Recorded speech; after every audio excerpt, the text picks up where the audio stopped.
It is 3, 2, 1. Welcome to the show, Blake. Steve, thank you for having me. It's No, good to see your face and talk to you from across the globe. it is definitely across the globe, and you're joining me all the way from Queens. And every time I hear the word Queens, having grown up on 80s hip hop and punk rock and heavy metal, I think Run DMC singing about Hollis, Queens, and I think about the Ramones and all these awesome bands that came out of that area. And going back to the '80s, also a great movie, Coming to America. Oh, Some in Queens. yeah, it's Yeah, funny. It's funny coming to America. You would think it's the second time it's been mentioned on this show because I had a guy on the show called Remy Adeleke who was born to Nigerian royalty, and then unfortunately his dad passed away, but his dad had married an American woman from New York. So it was kind of like this coming to America love story, and then he moved back to the Bronx, and all this sort of stuff happened. But it's a one of my favorite movies of all time, I have to say. it's a great movie. And yeah, Queens, rich history of pop culture.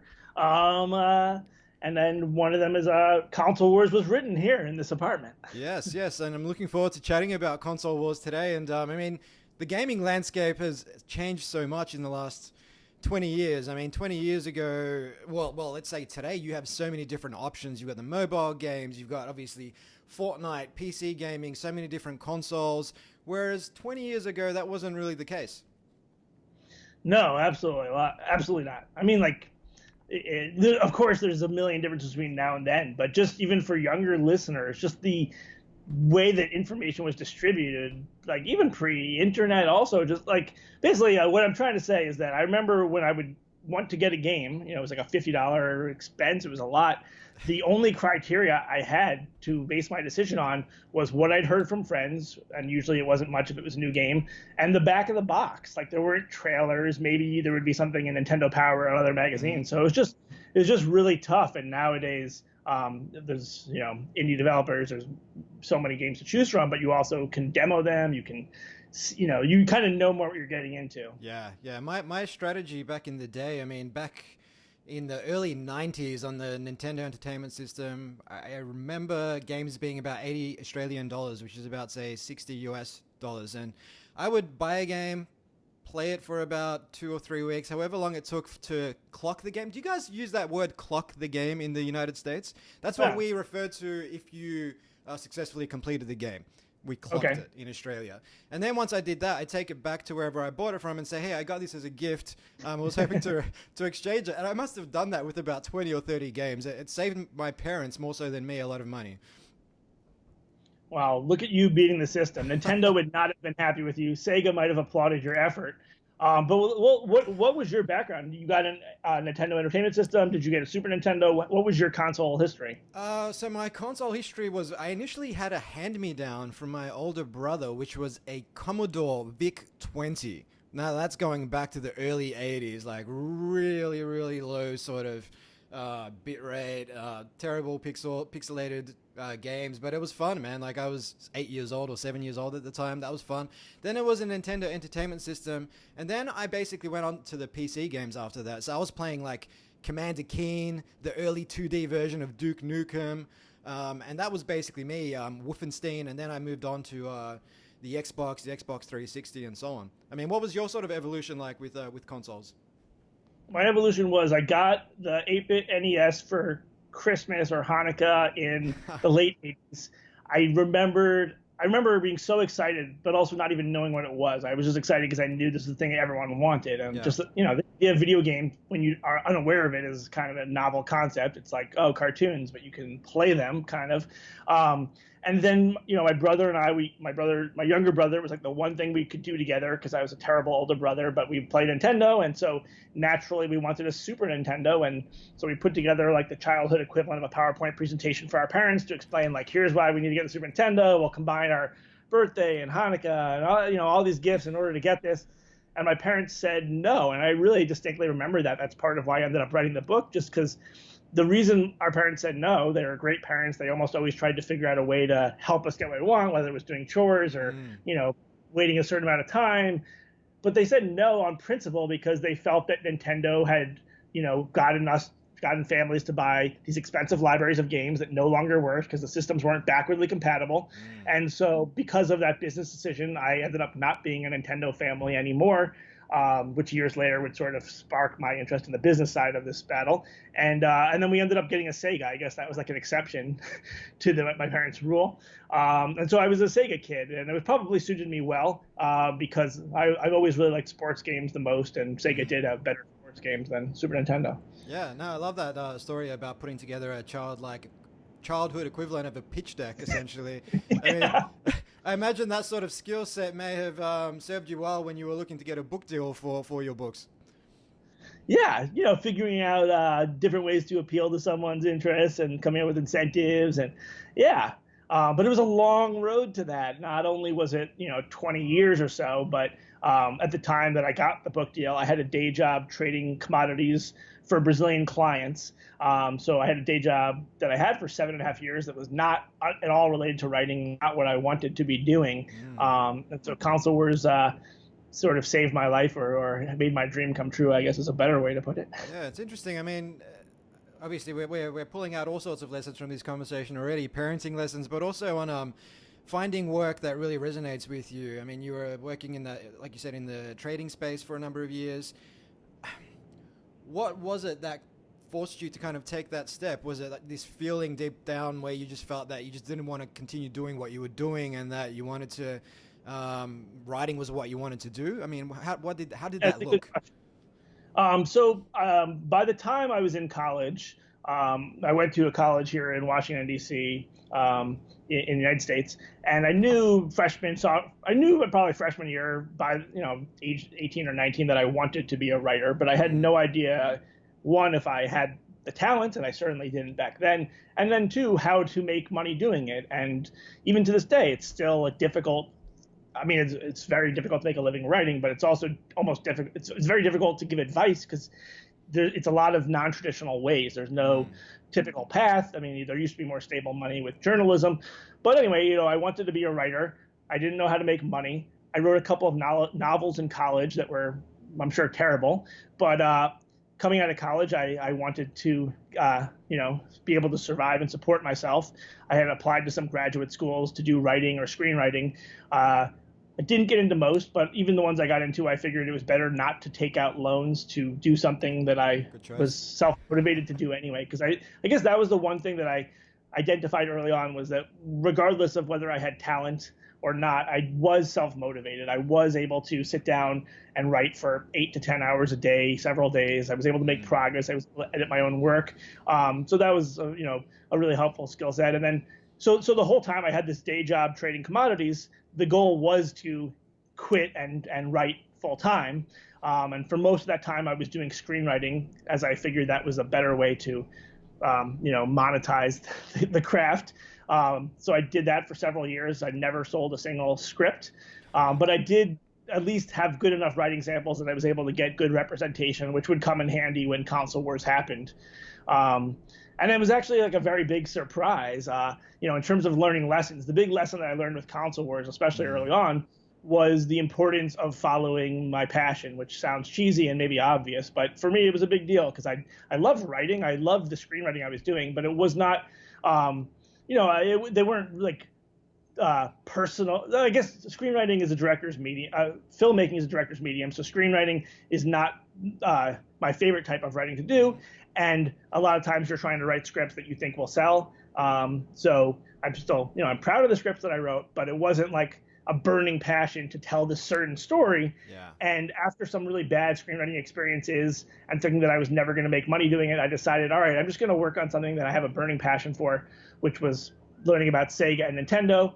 I figured that was a project that I would never make money on, and that's the one that I ended up making a career on. So I like that story because it's, to me, it tells me passion's important to follow. And also because in the years since I've, interviewed probably over 1,000 people. And I do think that's a common thread amongst the successful people I speak with.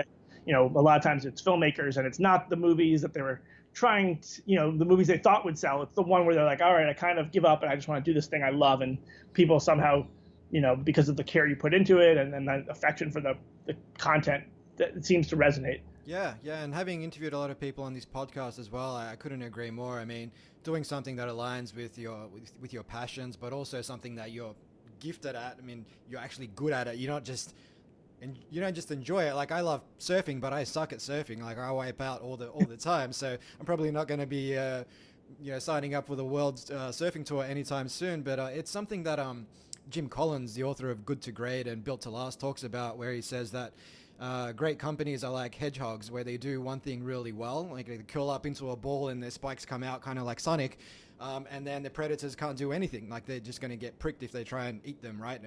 And you can apply that to yourself as well. Like do something that you're passionate about, that you're great at, and also it's got to make some money, because we live in a world where we need to buy things in order to survive. So if it does those three things well, then you're on your way. Yeah, and so Console Wars was life changing for me. I quit my day job on my final day was my 30th birthday, and so for the past 6.5 years, I have been I'm wearing shorts right now, not pants, not anything fancy, and I really do wake up like, wow, I get to write every day, and I'm very grateful for that. Yeah. It's a fascinating evolution, and oftentimes you need to go on that journey and do stuff that perhaps doesn't align, and stuff that essentially is there to fund your craft to get to that outcome, because it's hard to get to that place without having some money in your pocket to actually create the times that you can invest in the screenwriting and then invest in writing your own book. Otherwise, it's a bit hard if you've got no money coming in and you need to sit down for several months and write a book. So I think a great lesson there. That's a really good point, because I remember, I had people in my life that were also struggling writers, or people who were trying to make it, and some of them didn't have day jobs, or they really sort of like weren't worried about money, and at times I was jealous that they were so committed to the craft. But I also felt like maybe that worked for a burst of time, but then for me, not having basically a shorter way of saying it is that when you're worrying about rent, when you're worrying about feeding yourself, it's hard to focus on trying to create great art.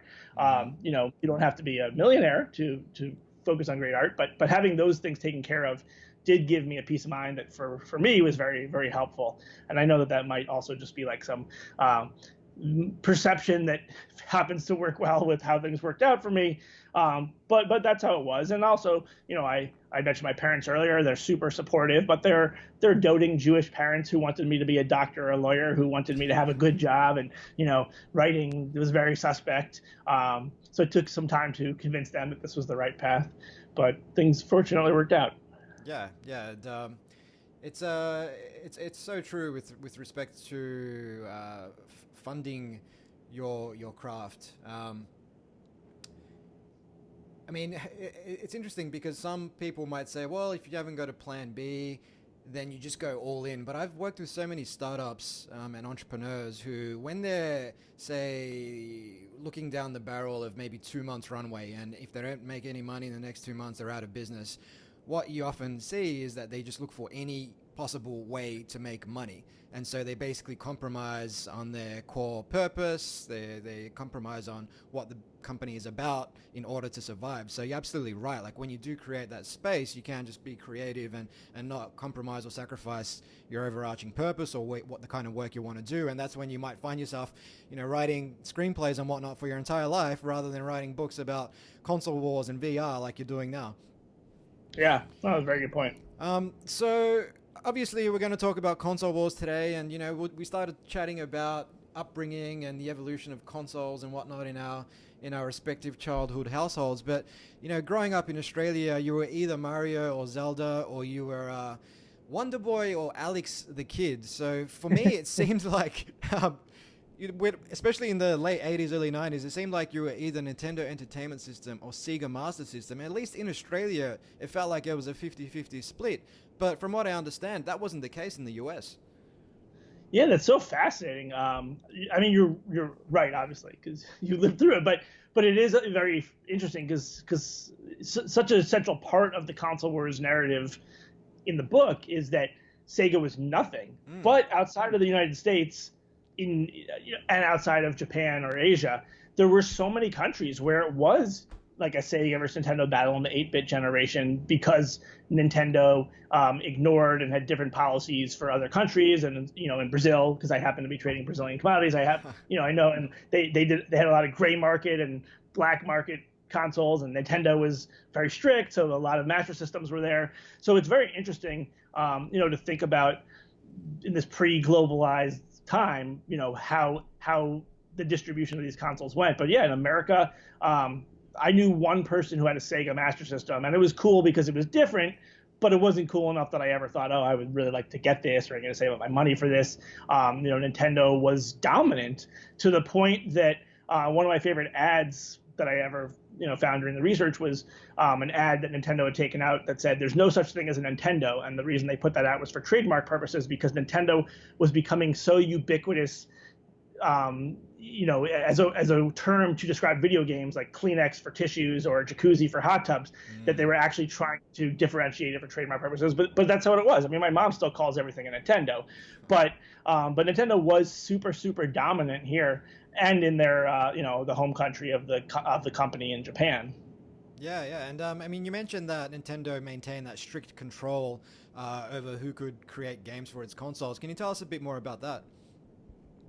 Yeah, so the book is largely written from the perspective of Sega, and in that respect, it is a David and Goliath story where you have this company with less than 5% of the market going up against the Goliath of Nintendo that is, like we said, this juggernaut. They have 95% of the market, and then in a short time between 1990 and 1993-94, Sega actually surpasses Nintendo.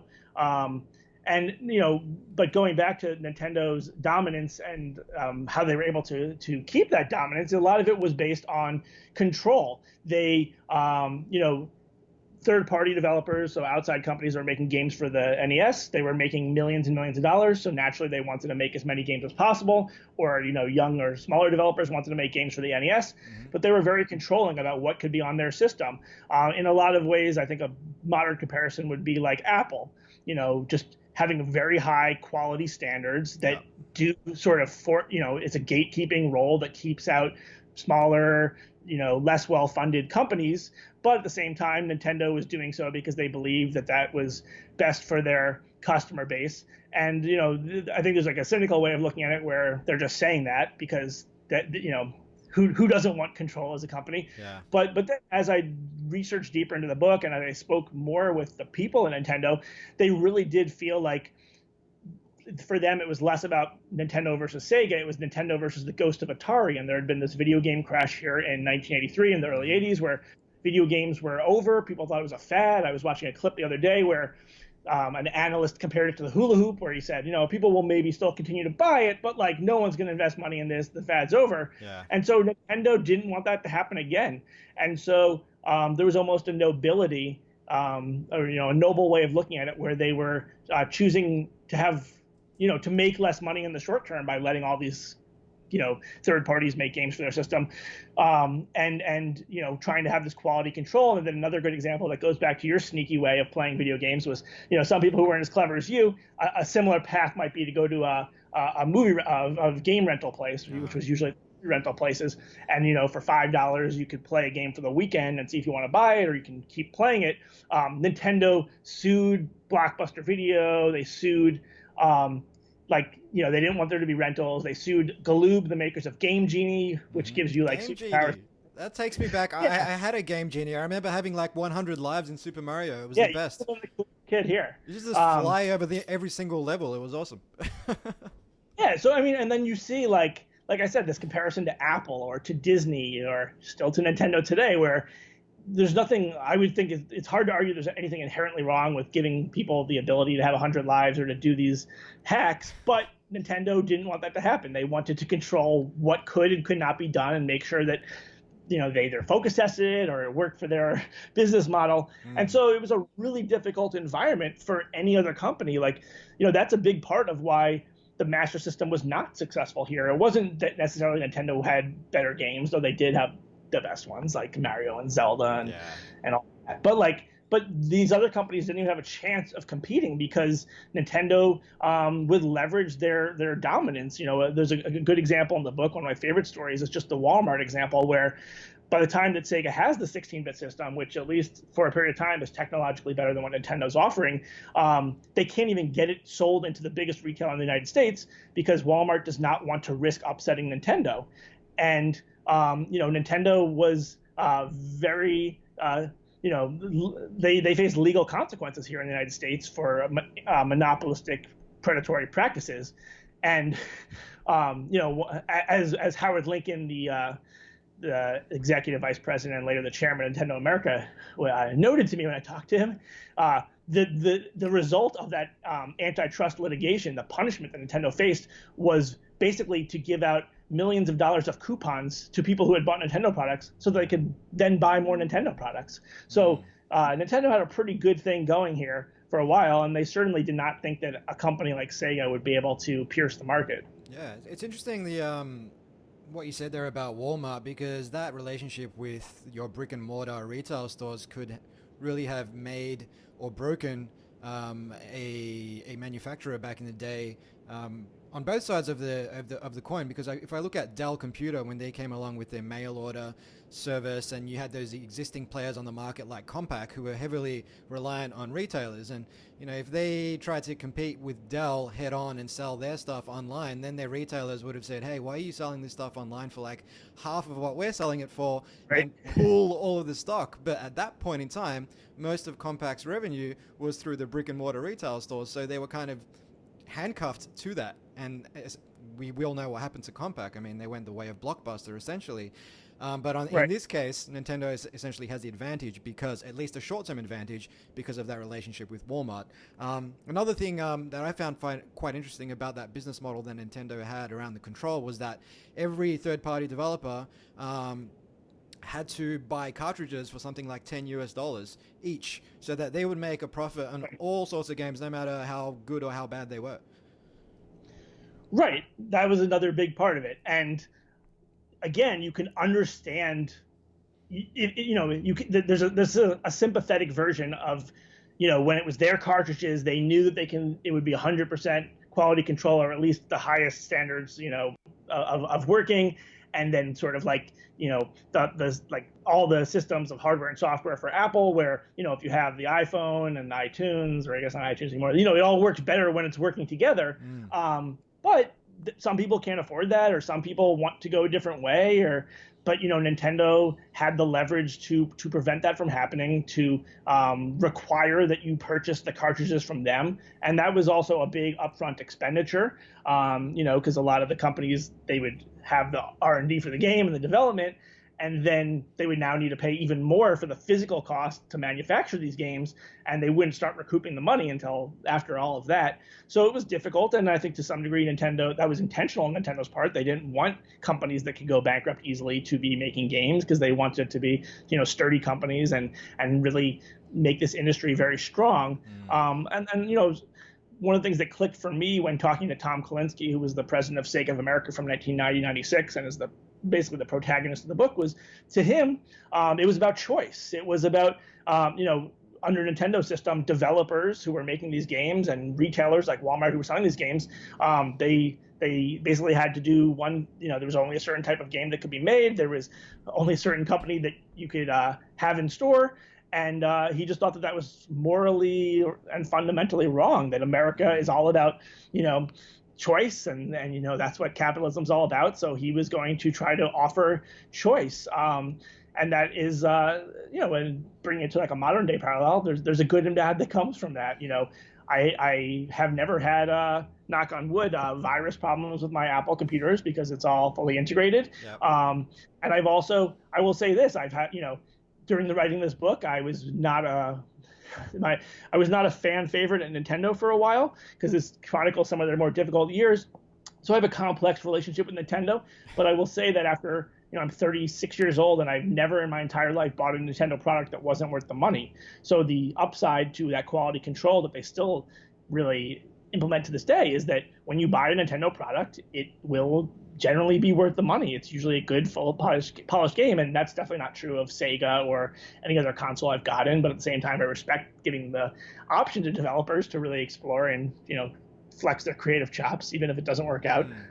It's an interesting sort of battle between open source and closed, Exactly. essentially. I mean, there's pros and cons on both sides of the fence, and we see that even across the technology spectrum with, Linux and WordPress and Magento and Ubuntu and Mozilla and all these different types of platforms that have essentially come about through open source collaboration, and have, in many ways, I mean, you can compare that to, say, Internet Explorer, for example, in the browser space, which is obviously not very good.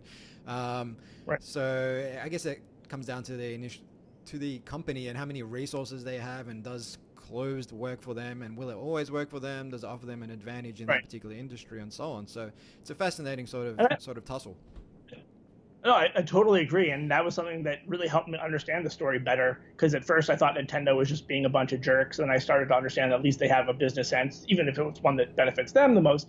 But I think that a big part of it, and the reason why Sega was able to take advantage of Nintendo, is that a lot of times, whether you have an open system or a closed system, and everything is always kind of somewhere in the middle, there's no pure open or pure closed.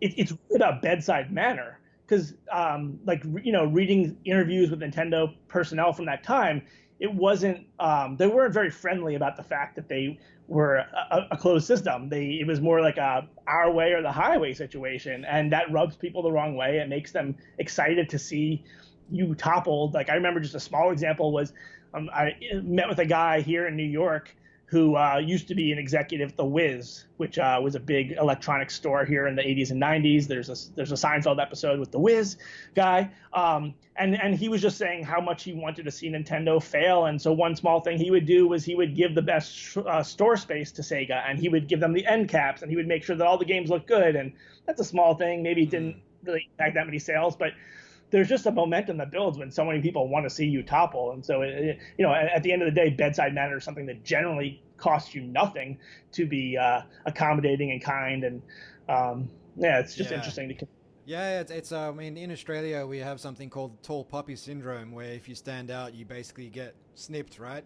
And it's the same here, where you're talking about Sega being the smaller company, Nintendo being this huge behemoth. Certain people gravitate towards rooting for the underdog, and so if you're in that position where you can kind of try and influence the outcome somewhat, maybe you own a retail store, then you're probably going to do that. And also, I mean, when you are that tall poppy, it's hard to stay tall. I mean, you might just bend over. You might start making mistakes because you're trying to maintain that growth that's going to maintain that market share. So what kind of mistakes did Nintendo make in the early 90s? No, that's a really great question. And it's a great point. And I think that we all, so much of life is about expectations, and your expectations change when you're successful. So it's, you might think, oh, having 70% of the market's awesome. But when you had 90% of the market, 70% is terrible. Mm-hmm. It means that you're having a lot of down years. I think that a couple of things. One of them is that Nintendo did resurrect the video game industry in the United States, as it were, after that video game crash. It was the first console I had, and so it was perfect for young kids. That was who their market was, with Mario games and these family-friendly games. But they didn't age up with us. They kept making the same games throughout the early days of the Super Nintendo. And they really didn't try to appeal to a more mature audience. And I don't mean that as like a coded way to say pornography, but just like, they didn't put much emphasis on sports games, which is something I grew more interested in as I got older. Another thing too, just in terms of from like an entrepreneurial or a business standpoint, was just the way that they perceived the competition. Nintendo definitely just ignored Sega. They didn't consider it a threat. Contrast that to nowadays, where, for my more recent book about Oculus, it's largely towards the end a book about Facebook, because Facebook acquired Oculus for a few $1 billion. And you see that Facebook and a lot of these tech companies, they are super proactive in identifying potential competitors at a very early stage, and they'll either clone their features or try to buy them or try to beat them early on.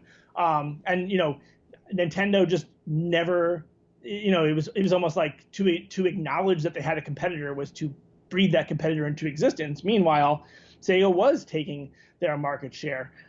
It was another way to put it too, is just that that Nintendo wanted to deliver what they wanted to deliver, what they believed was the best kind of consumer experience, but they weren't talking to consumers. So they weren't growing with them. They weren't really adapting. And that might sound like, oh, that was the wrong thing for them to do, but also to some degree they are, they're putting out these creative products. They're artists, and you don't want artists to necessarily bend their visions to hit a market target. Like there's something almost beautiful about Nintendo wanting to make these games that Miyamoto wants to make, wanting to make games like Zelda, and I guess even to this day with the top games for the Switch are properties that came out in the 90s. Mm-hmm. But I think that it's also, like what we were talking about earlier about entrepreneurs and when they only have a couple months runway, they might get desperate or, change your mission to try to have a short-term goal. And I think that Nintendo just really lost sight of what their identity was for a while. I think that the best thing to happen to them as a result of the console wars with Sega was that they found their footing and figured out who they were. And, you could say, wow, they went from 90% of the market to now they're not even in the top two with Sony and Microsoft. But they did sort of figure out what they wanted to be. They didn't want to be the big console maker that has the latest Call of Duty and games like that. They wanted to be a company, stay true to their Mario roots, their Disney-esque roots, and I think that, I admire them actually for doing that, for not trying to be everything to everyone, whereas Sega did try to be everything to everyone, and after a while that sort of ran thin. And I think, in general, it's tough because of exactly what you said. Like, consumers are generally sympathetic to the underdog. And so one of the problems that Sega faced was after they surpassed Nintendo and they were no longer this scrappy, cool company, they lost their identity a bit because they were so defined by being the little brother to Nintendo. And it's just hard to deal with that. And, it's not super shocking that Sony was able to come in and take control. And there's kind of an irony to all of it that, like, Sony was the underdog in the console space, but they were a huge, gigantic company. They had more resources than Sega. And you see that nowadays, like, again, with my more recent book about Oculus, Oculus was acquired by Facebook, and that changed the way people looked at them. They were no longer the scrappy Kickstarter company. They were Facebook, the evil big company, and they were competing against Valve. And in the video game space, for the VR storefronts, Valve was dominant, and Oculus had nothing because they were starting, but because they were Facebook backed, they were perceived as the Goliath. And so it's just interesting how that perception plays a role. And I guess there's not always so much you can do about changing that perception, but at least being conscious of it will help you message better and find your footing. Mm-hmm. That's a great point. And it's funny you should say Sony, because like you said, they were an underdog and they went on to dominate the home video game market. But then if you look at, say, portable music, once upon a time they owned the world's biggest record label. They were all about the Discman and the Walkman, so they dominated that market. Hey, take one and two, put them together, and you've got yourself the Apple iPod. But Apple came into that market, the underdog in music, and completely dominated. So, they managed to climb the ladder at Sony as far as video games are concerned, but kind of fell down to the bottom of the ladder as far as portable music was concerned. Yeah, and it's funny too because I still think there's this unfortunate stigma that the gaming industry faces. It's certainly not perceived with the same revelatory spirit as music or as movies, but so Sony as a global entity was kind of skeptical about getting into gaming, and it was sort of the ugly stepchild. And nowadays it is more dominant as a bigger part of their business than the music industry and I believe than the film industry. Yeah, so I mean, we kind of jumped over how Sega went on to dominate the market in the mid 90s, and I mean, essentially, like you said, the Nintendo console didn't really grow up with us. Like, I'm 36 as well, so I kind of understand the timeline. And Nintendo stayed true to its sort of wholesome family values. I mean, the version of Mortal Kombat they released didn't even have red blood, from what I understand. It just had gray blood, right? Whereas Sega appealed to kind of like the Pepsi generation, right? The taste for the new generation. And exactly. Sonic was this cool character. Like, I remember going over to my cousin's place back in the mid-90s, even though I identified as being a Nintendo faithful and a Mario faithful, I was secretly always jealous of Sonic, Tails, and the rest of the crew, because they were just so much cooler than this little stocky plumber with a mustache. And I was kind of the opposite of that. You're right. Like, the advertising and the marketing is largely why Sega was successful. Mm-hmm. It appealed to the emotional aspects more so than the product development aspects. And I remember as a owner of the Genesis and being a Sega kid, I remember feeling like almost fraudulent because I was not a cool guy. I kind of wanted to play Mario. Like, my speed in life is slow, exploratory. I'm not a super fast person like Sonic.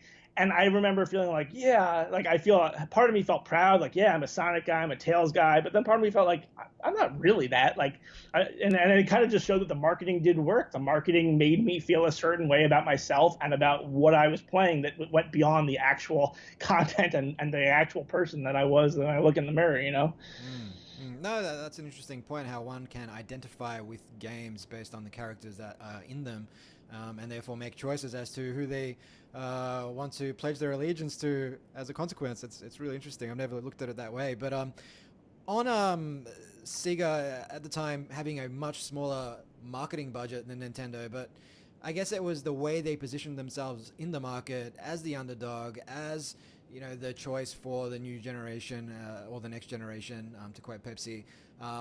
They were able to get a lot more sales, particularly when it came to franchises like Mortal Kombat, than Nintendo, because of that positioning of the way they branded themselves.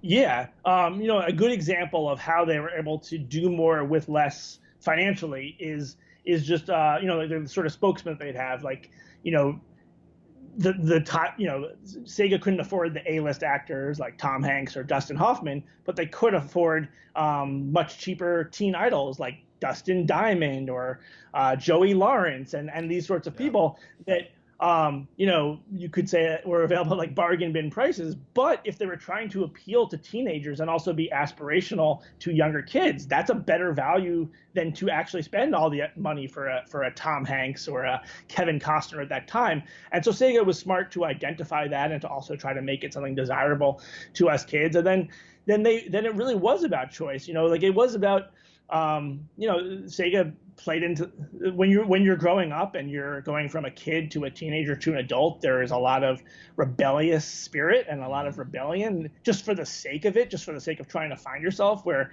you might stop playing something as fun as Mario. You might stop, wanting to have dinner with your parents, even though it's actually a very fun thing, and you'll come to miss it later in life and you'll want to replicate it again. Yeah. But you want to rebel, and Sega sort of knew how to push those buttons by it, for example, in Mortal Kombat, allowing you all the violence that was in the arcade game, whereas Nintendo didn't. And what I always found fascinating was that, like you said, Nintendo chose that instead of allowing for the fatalities that were in the arcade game and the red blood and all the gore, they censored it, and they had a greenish sweat looking blood. And they were taking a stand for families. Like, they ended up losing to Sega on that. They were outsold 5-1. That helped Sega surpass Nintendo. And so you'd think, well, at least parents should be happy that they did the right thing, quote unquote. But actually, a lot of parents wrote to Nintendo angrily that they were censoring games and they were changing the artistic content. So you have issues of freedom of expression. And so Nintendo just kept stubbing themselves in the toe. And like another example that comes to mind is there was a whole thing with blast processing was a big deal. That was allegedly what made Sega's games go faster, why Sonic can go so fast. It's debatable what blast processing really is, whether it was a marketing gimmick. But Nintendo's response to that was to sort of like hire a team of I think like engineers or to do a scientific study to show the difference between blast processing and Nintendo system, which is not a very persuasive way to get a kid to see that they don't want blast processing. Like, they just did, even if they were right, they didn't know how to convey that they were right or convey their position because I think they were very much out of touch with their audience. Yeah, and it's funny because despite conquering Nintendo against all odds, despite having a smaller budget, they too then found themselves in the position that Nintendo was in a few years prior, at the top of the market and needing to essentially grow to maintain that dominant market share. And at this point, Sega started making mistakes too. And interestingly, these mistakes came from the top. They came from Japan, which kind of echoes what a lot of companies have experienced, where they have meddling parent companies I was listening to an episode of Business Wars recently, and they chronicled the fight between Gibson guitars and Fender guitars. And when those companies were purchased by larger conglomerates, suddenly the quality of components in those guitars went south, and then your purists stopped buying the guitars. So what happened in this case, insofar as that meddling from the top is concerned, and Sega's fate? Yeah, no, it's a really good point. It's perhaps not surprising, but is somewhat staggering how much successful companies explicitly and intentionally change the formula that got them to that success. And of course, when you scale up, you're approaching a different audience, you have more resources. It makes sense why you'd have that temptation, and it makes sense, why if you're successful in executing that, there would be a big windfall. But in terms of Sega of America, one of the early parts of the book that sort of allows Sega of America to be successful and to become the dominant subsidiary, or the dominant region of Sega's success, was that Tom Kalinske proposed a 4-point plan to do things a little bit differently, to head-to-head advertising as Nintendo, to bundle in their best game, which would be Sonic the Hedgehog, to make Hollywood-based games based on IPs and sports. And this was like a famous meeting where the head of Sega of Japan, Hayao Nakayama, expressed that everyone in the room thought this was a terrible idea, but he was going to let Tom have the autonomy to make that decision to succeed or fail. And it was very successful. And then, in a Shakespearean poetic way, several years later, Tom wanted to make the next generation system for Sega, initially a partnership with either with Silicon Graphics, which made the chipset that became the Nintendo 64, or with Sony, which made the console that became the PlayStation. And Sega of Japan rejected both of those proposals. I would say not fully for rational purposes, or at least because they wanted to do things in-house. And that there was something poetic about the fact that Sega passed up the opportunity to have made the consoles that ended up leading to its demise. But the larger point that you're making about just parent companies and subsidiaries and how the dynamic changes with success was that I wrote a 500-page book about the battle between Sega and Nintendo, and at the end of the day, the most interesting battle, and certainly the one that led to the unraveling of Sega, was the battle between Sega of America and Sega of Japan. And like all good dynamic shifts and battles, you can understand it from both perspectives, that you had Sega of Japan, which was the parent company, and they were so much more unsuccessful than Sega of America. Like we were saying earlier, that the Master System was successful in Australia, it wasn't successful here in the US. That was pretty much what the Genesis, or the 16-bit system, the Mega Drive in Japan, was like in Japan. There wasn't a big Sega versus Nintendo rivalry in the 16-bit era. The Genesis or Mega Drive was very unsuccessful in Japan, and so they were eager to move on to the next generation, and they wanted it to be their own system.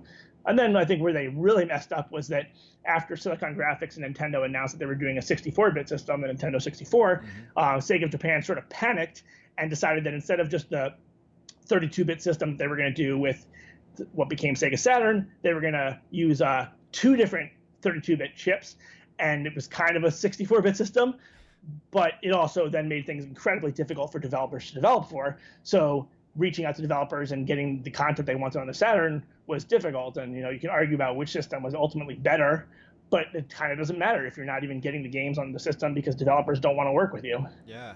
It's about understanding what the entire value chain looks like and what are the downstream effects of some of those head office decisions.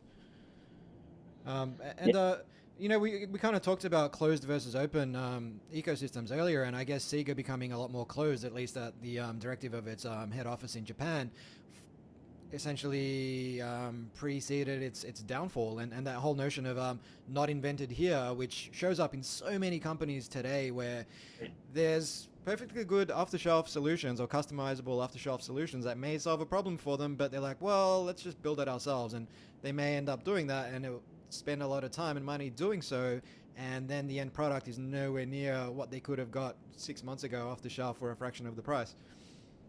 Yeah, and I understand too, like one of the I think it's pretty obvious that the Sony PlayStation, which would be the most successful console of all time at that point, was the dominant system of that next generation battle. And you can make the case at Sega that working with Sony would ultimately give so much control to Sony, and they would end up getting screwed by Sony later on. but that's you want to live to fight that other day. I don't think the solution is to have a short-term perspective and end up losing.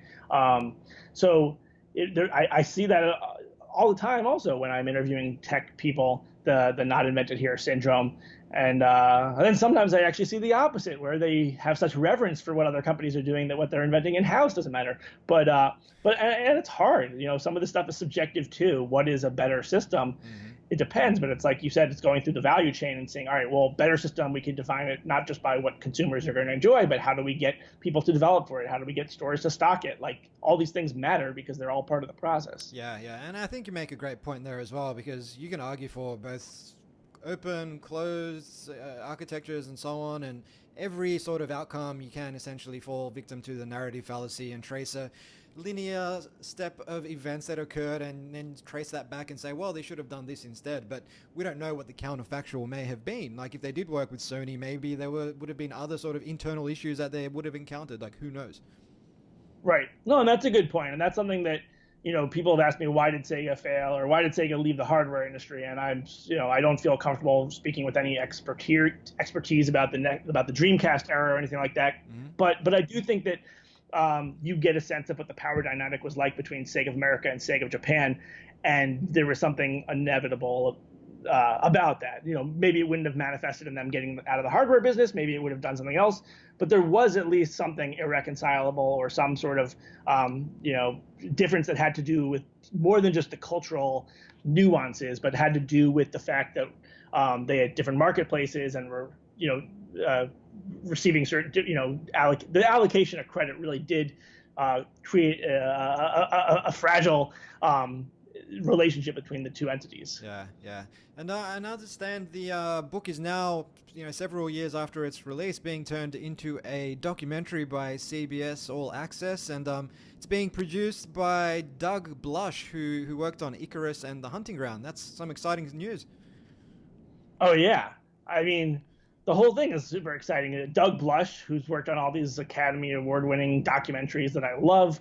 So I love nerding out and picking his brain about all that stuff. And then we're also working with Seth Rogen and Evan Goldberg, who make some of my favorite movies.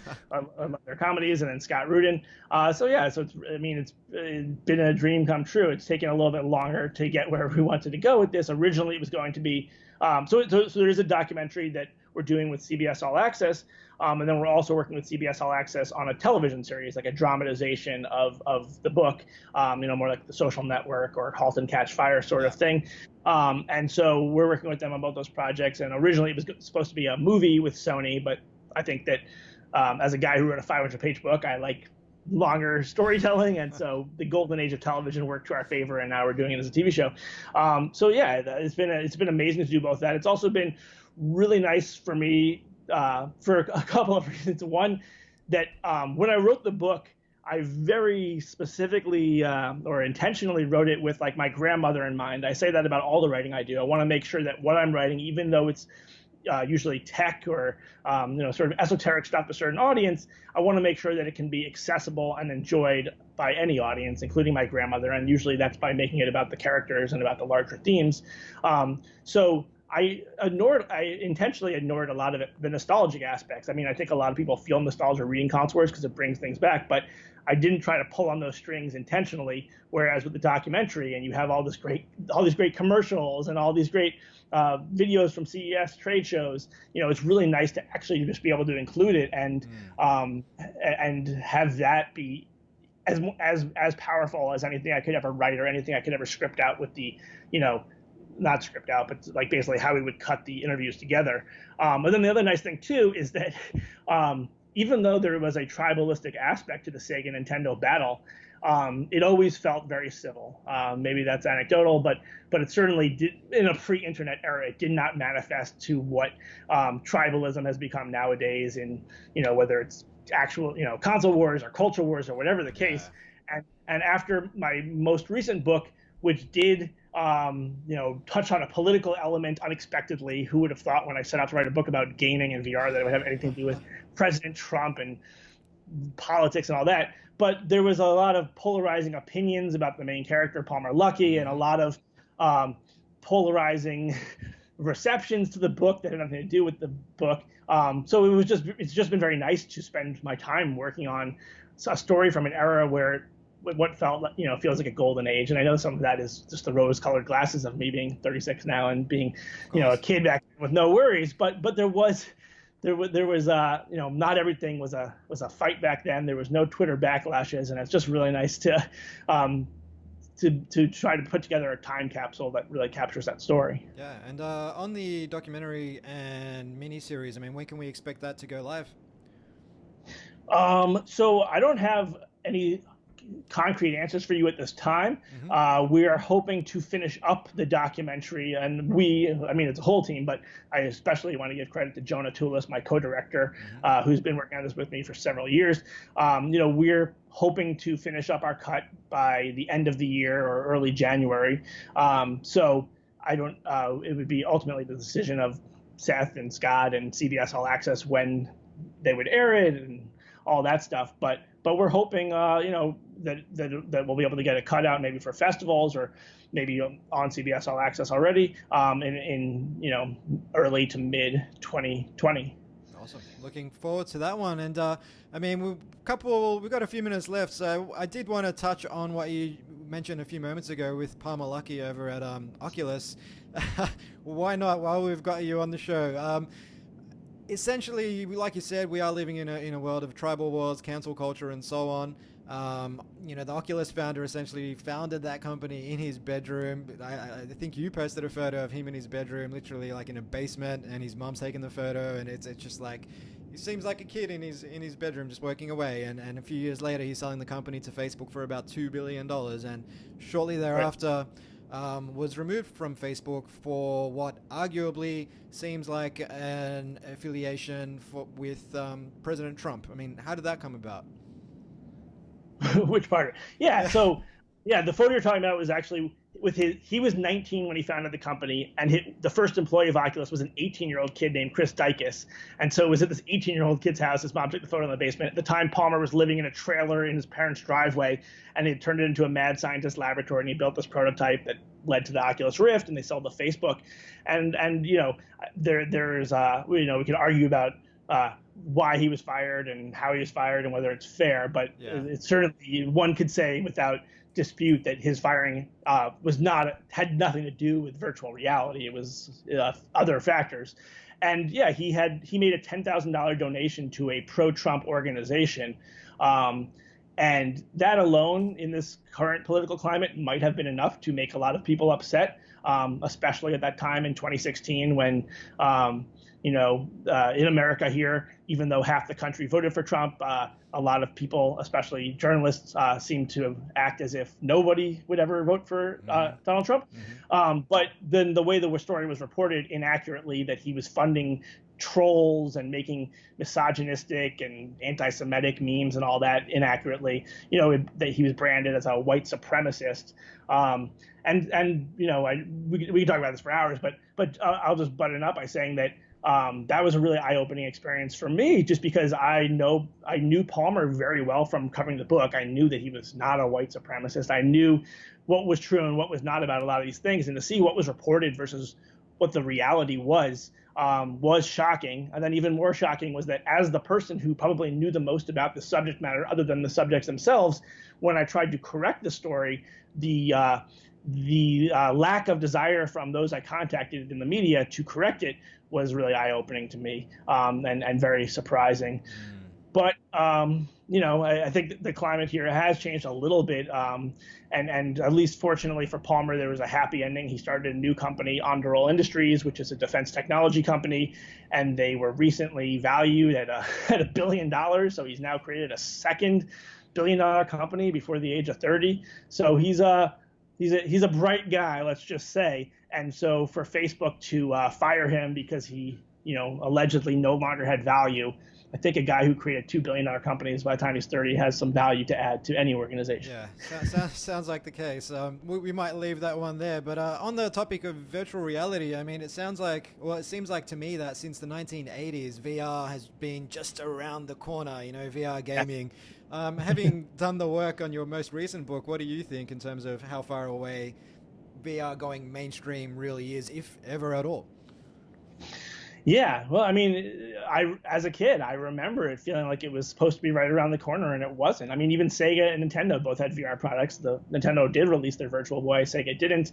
Um, I started this book because I believed in VR, and I still do. But the revolution is going to take longer than many expected. The interesting thing is that I don't think it's gonna that it's take. I don't think that in terms of sales and adoption, it's actually been that much different than myself expected, or particularly that those in the industry expected. It was more just that because there were sort of modest expectations that were so much stronger than what had been happening with VR before, it created a lot of hype for it and excitement. And venture capital money came in, and the press made it seem like this was going to happen. This was going to change the world tomorrow. And then when that doesn't happen, it feels like, oh, there's a disappointment. When in reality, it all is kind of going on a trajectory that you would expect. But then again, that hype certainly benefited Oculus. Maybe they could have done a better job of resetting expectations. I mean, it was definitely a short-term win for them to have those expectations be very high. But I still believe in it. I think that, I think that because there's no, killer app yet, I mean, there's like Beat Saber is a great game. There's stuff that people are loving. You're starting to see developers, be able to go from small companies to actually real companies. I think that I think people have stopped paying attention to it since they think that it somehow didn't work out again this time. But what's happening in the space is really quite amazing. And I think that it's going to take some time. I think that, ironically, to maybe take this conversation full circle, I think that Nintendo is going to play a big role in it. I think that because when you go into a VR game or experience, so much of it is just the value of being in a virtual world. Kind of the same way that people appreciate Minecraft, where it's not always about the objective, it's just about existing in that space and what you can do there. And so, the first thing I would think of if I could step into a video game is to step into the Mushroom Kingdom. Like, I want to be in this place. It's probably going to be well-known IPs that do the best at first, because it's about, it's much more enticing to go into Hogwarts than it is to go into some fictional wizard school that you've never heard of before. And Nintendo has such incredible IP and so many, I still do want to go into the Mushroom Kingdom. So I'm keeping a close eye on Nintendo in the VR space. They've started to do a little bit more there. And I hope that they'll continue to do more. Yeah. Well, no, that sounds awesome. Going into the Mushroom Kingdom, I definitely wouldn't mind that experience. And as I like to do with every writer I have on the show, I think it'd be awesome to wrap up on a productivity tip. Namely, most recently I had Ben Mesrick on, who wrote Bitcoin Billionaires, about the Winklevoss twins. And one of his tips was that when he finishes writing for the day, he stops midway through a sentence. Then the next day he finishes that sentence and he's writing again. So he gets into flow quite quickly. Have you got one big tip you can share with our audience? Well, that's great, because I have to say that I have to be in contention for biggest Ben Mesrick fan. I'm a really big fan of his work. His was big inspiration of mine. Him giving a good quote to Console Wars was like the most awesome thing that happened with that book. I'm kind of the opposite of Ben in that regard. My obsessive compulsions make me have to finish things and feel like they're in a certain way by the time I'm done for the day. I would say that obviously I write nonfiction, and so my best tip, or what I've really learned the most, is I want a story to be visible from as many perspectives as possible. And so my tip would be to try to imagine what those involved in the writing of the story would say, all the different characters, those in the scene and those not in the scene. That doesn't mean you need to change it to accommodate concerns or issues of credit, but it's just good to try to have that vision, and that leads often to a curiosity.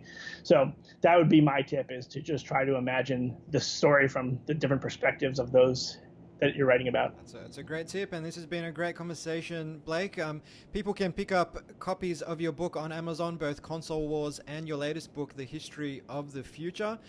They can find you online at Blake J. Harris NYC on Twitter, as well as at your website, blakejharris.com. Is there anything else you'd like to share with our audience before we wrap up? I would just like to do one more plug, and that's to buy a Ben Mesrick book. So you can buy Console Wars: The History of the Future, but you won't be disappointed if you buy a book by Ben Mesrick. Fantastic. Well, thank you so much, Blake. Hope you enjoy the rest of your evening. Thank you, Steve. Have a great one. Alrighty, we are done. Thanks, man. That was fun.